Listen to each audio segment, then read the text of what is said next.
दोस्तों कोई कितना भी उधार क्यों ना मांगे, लेकिन सावन के महीने में ये 4 चीजें गलती से भी किसी को ना दे, नहीं तो भोलेनाथ आपका साथ छोड़कर जा सकते हैं।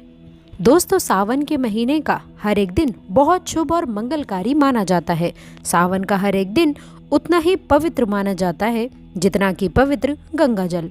सावन का महीना भगवान भोलेनाथ की शक्ति का महीना माना जाता है और सावन महीने में जितना ज़्यादा हो सके सारे कामों का त्याग कर यदि कोई भक्त विशेष तौर से भगवान भोलेनाथ को प्रसन्न करने में लग जाता है तो उसकी कुंडली के वारे न्यारे हो जाते हैं।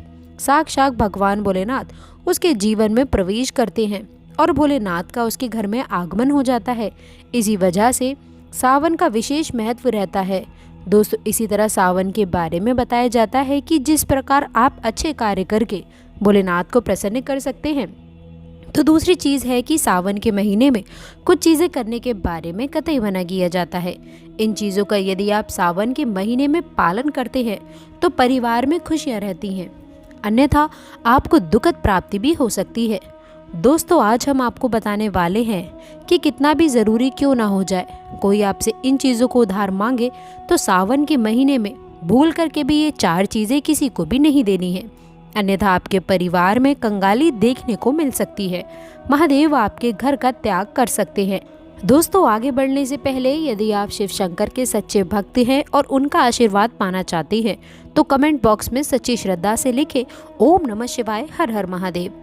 आप सभी को सावन की हार्दिक शुभकामनाएं और हमारे चैनल को भी सब्सक्राइब करके इस बेल आइकन को ज़रूर दबाइएगा। दोस्तों आज के समय में उधार देना या फिर लेना हर व्यक्ति के जीवन में ज़रूरी सा हो जाता है। कोई किसी को उधार देता है तो इस बात के लिए कि उन्हें उनके जीवन में अच्छी चीज़ें वापस प्राप्त हो सकें, इसकी वजह से वे उधार देते हैं। तो कुछ व्यक्ति सामाजिक सरोकार निभाने के लिए उधार देते हैं। लेकिन दोस्तों क्या आप ये बात जानते हैं कि सावन के महीने में यदि आप ऐसा करते हैं तो आपके जीवन में कंगाली विद्यमान हो जाती है। कम से कम सावन के महीने में तो ऐसा बिल्कुल भी ना करें। दोस्तों बात करते हैं सबसे पहली चीज़ की। सावन के महीने में सबसे पहली चीज़ तो ये है कि भोलेनाथ से जुड़ी हुई किसी भी प्रकार की कोई भी चीज़ आप किसी भी व्यक्ति को उधार ना दें। जैसे कि भोलेनाथ से जुड़ा किसी भी प्रकार का फल, भोलेनाथ से जुड़ा किसी भी प्रकार का वस्त्र और भोलेनाथ से जुड़ा पूजा की सामग्री आप भूल करके भी किसी को उधार या फिर दान के तौर पर भी ना दें, क्योंकि ऐसा माना जाता है कि यदि आप इस प्रकार की सामग्री दूसरे व्यक्ति को देते हैं तो आपके घर से भोलेनाथ दूसरों के घर चले जाते हैं और वह आपको फल नहीं मिल पाता जो भोलेनाथ आपके लिए करने वाले थे। तो सबसे पहले आपको इस बात का ज्ञान अवश्य रखना चाहिए। इसी तरह सावन का महीना धन प्राप्ति का महीना भी माना जाता है। भोलेनाथ साक्षात आपके घर के अंदर आगमन करने के लिए आते हैं, तो इस बात का आपको ध्यान अवश्य रखना चाहिए कि सावन के महीने में भूल करके भी कोई व्यक्ति आपसे धन उधार मांगने के लिए आता है तो आपको उसे उधार पैसा नहीं देना चाहिए और सावन में आपको किसी अन्य व्यक्ति से उधार भी नहीं लेना चाहिए। ऐसी मान्यता है कि सावन के महीने में आप उधार देते हैं या लेते हैं तो वो धन कभी लौट कर नहीं आता, बल्कि इस समय धन देने वाला और लेने वाला दोनों ही कर्ज में डूब जाते हैं। दोस्तों सावन का महीना भगवान भोलेनाथ को धूप अभिषेक करने का, भगवान भोलेनाथ को अभिषेक करने का महीना माना जाता है और भगवान को सफ़ेद चीज़ें भी चढ़ाई जाती हैं।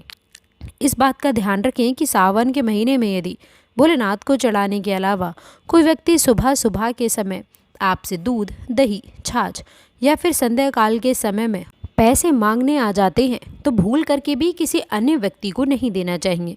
यदि आप भोलेनाथ को चढ़ाने के अलावा ऐसे कार्य करते हैं तो मान लीजिए आपके घर की लक्ष्मी दूसरों के घर चली जाती हैं और साक्षात भोलेनाथ के क्रोध का भी आपको सामना करना पड़ेगा। दोस्तों यदि आप किसी व्यक्ति को गिफ्ट देना चाहते हैं या फिर गिफ्ट के तौर पर कुछ चीज़ें देना चाहते हैं तो सावन के महीने में भूल करके भी आपको किसी को भी अपने पहनने वाली घड़ी या फिर बाज़ार से नई घड़ी खरीद कर आपको नहीं देनी चाहिए, क्योंकि हर व्यक्ति के साथ उसका समय अच्छा या फिर बुरा चलता रहता है। आपको घड़ी किसी से लेनी भी नहीं चाहिए। यदि किसी व्यक्ति का समय अच्छा है या आपका भी समय अच्छा चल रहा है और अगर आप किसी अन्य व्यक्ति को अपना समय दे देते हैं तो आपको आने वाले समय के अंदर अच्छे परिणाम देखने को नहीं मिलते। इस बात का आपको विशेष ध्यान रखना चाहिए। दोस्तों सावन के पवित्र महीने में कुछ चीज़ें ऐसी भी होती हैं जो आपके घर की सुख समृद्धि से जुड़ी होती हैं। तो ऐसे में वह चीज़ें किसी भी व्यक्ति को उधार नहीं देनी चाहिए, वो भी संध्या काल होने के बाद। जैसे कि कोई आपसे लहसुन, प्याज, दूध, दही तथा उधार पैसा भी मांगने के लिए क्यों ना आता हो। जब सूर्य उदय होता है सावन के समय सुबह सुबह या फिर सूर्यास्त हो जाता है, तब ऐसे में इन दोनों समय में आपको घर की समृद्धि दूसरों को भूल करके भी नहीं देनी चाहिए। माना जाता है कि अगर आप ऐसा करते हैं तो घर की सुख समृद्धि तथा माँ लक्ष्मी दूसरों के घर चली जाती हैं और आपको उसका अच्छा परिणाम देखने को नहीं मिलता है। दोस्तों सावन के पवित्र महीने में आपको इन बातों का ध्यान अवश्य रखना चाहिए। दोस्तों जो दान पुण्य से जुड़ी हुई होती हैं, इन चीज़ों का विशेष ध्यान रखें। दान पुण्य करना हिंदुस्तान की परंपरा रही है। हर व्यक्ति दान पुण्य करके सावन के पवित्र महीने का लाभ उठाता है। लेकिन सावन में आपको 2 प्रकार के वस्त्र ना तो खरीद कर लाने चाहिए और ना ही किसी व्यक्ति से लेने चाहिए और ना ही किसी व्यक्ति को देना चाहिए। उसके अंदर पहली चीज़ तो होती है काले और सफ़ेद कपड़े। आप विशेष रूप से ध्यान रखें कि भूल करके भी किसी सुहागिन महिला को सफ़ेद कपड़े उधार या फिर दान दक्षिणा के तौर पर नहीं देना चाहिए। माना जाता है कि अगर आप ऐसा करते हैं तो उसके वैवाहिक जीवन को ये प्रभावित करता है और वैवाहिक जीवन में दुख आ जाते हैं। तो इसी वजह से इसका ध्यान रखना चाहिए। दोस्तों विशेष तौर पर काले कपड़े आप किसी को भी दान के तौर पर या उधार के तौर पर सावन के महीने में नहीं देना चाहिए। ऐसी मान्यता है कि अगर आप ऐसा करते हैं तो सामने वाले व्यक्ति के जीवन पर कंगाली आ जाती है और देने वाले व्यक्ति के जीवन में राहु दोष लग जाता है और साक्षात भोलेनाथ उस व्यक्ति से क्रोधित होने लगते हैं। तो इस बात का ज़रूर ध्यान रखना चाहिए। दोस्तों महिलाओं की आदत होती है कि जब रसोई के अंदर किसी प्रकार का सामान कम या ज़्यादा होता है तो अपने आस पड़ोस में मांगने के लिए आ जाते हैं। तेल, घी या फिर अपने घर की हल्दी, ये तीनों चीज़ें सौभाग्य का प्रतीक मानी जाती हैं। जिस घर में ये चीज़ें होती हैं माना जाता है कि सावन के महीने के बाद उसके घर में सुख समृद्धि बनी रहती है। तो सावन के महीने में अपने घर से किसी को भी भूल करके भी इस प्रकार की चीज़ें आपको उधार ना तो देनी चाहिए और ना ही लेनी चाहिए। अगर आप ये गलती करते हैं तो देखते ही देखते आपके परिवार पर दुखद परिणाम देखने को मिल सकते हैं और आपके घर की सुख समृद्धि दूसरों के घर चली जाती है। दोस्तों सावन के महीने में बासी रोटी दान नहीं करनी चाहिए, ना ही किसी जानवर को खिलानी चाहिए। बासी रोटी हमेशा बासी ही कहलाती है।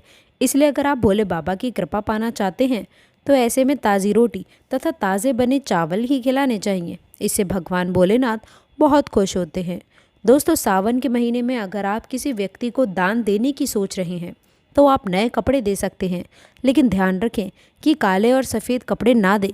जो आपके अपने पहने हुए और अपने पुराने कपड़े भूल करके भी किसी को दान के तौर पर या फिर पहने हुए कपड़े किसी को भी ऐसे ही नहीं देने चाहिए।